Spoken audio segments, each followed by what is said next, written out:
Hello guys, welcome to POW Week 2. We're looking at Thursday and Friday right now, so get the calculators and pencils out. Let's take a look at Thursday's problem. The Melt in Your Mouth Chocolate Factory opens its doors each day at 7 a.m. sharp. Sally arrived at the factory 10 minutes before the doors opened. Luke got there 18 minutes after Sally, but 4 minutes before Michelle. So what time did Michelle arrive at the factory?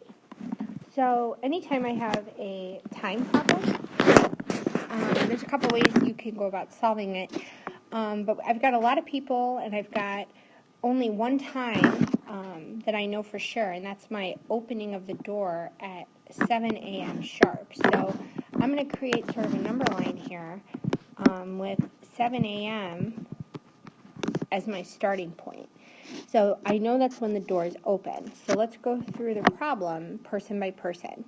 So if this is my 7 a.m. mark, it says Sally arrived 10 minutes before the doors opened. So if you think of this as a number line, 10 minutes before would be this way, and it would be 10 minutes before. So that would be sort of like minus 10 minutes. So 10 minutes before 7 a.m. would put me at 6:50 a.m. So I know that's when Sally arrived. Luke got there 18 minutes after Sally. So if it's 6:50 when Sally arrived, and Luke's coming 18 minutes after Sally, that means I'm going this way on the number line, after that time, and I'm doing 18 minutes ahead. So 6:50, if I add 18 minutes to that, that would be, I know 10 minutes would put me at 7 o'clock, so then 8 more minutes means that when Luke gets there, it's 7:08. But he arrived 4 minutes before Michelle. So if he's there before Michelle, Michelle is even 4 minutes after him. So take a minute and think about what 4 minutes after Luke's start time Michelle's would be. Good luck. Now, for Friday this week, we have a traditional bar graph, which is probably one of the types of graphs you've seen the most. So it says the following graph shows the candy sales for last year. And anytime you have a graph, you want to look at all the different pieces.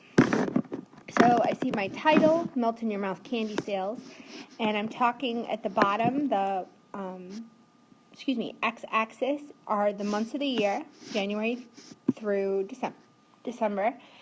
And then the y-axis is the number of dollars in thousands that they sold during those months. Now that's important, and I wanted to point that out because if you look, for example, at, let's just take a look at January, it is about 120 if you look for January, but it's not just $120, it's $120,000.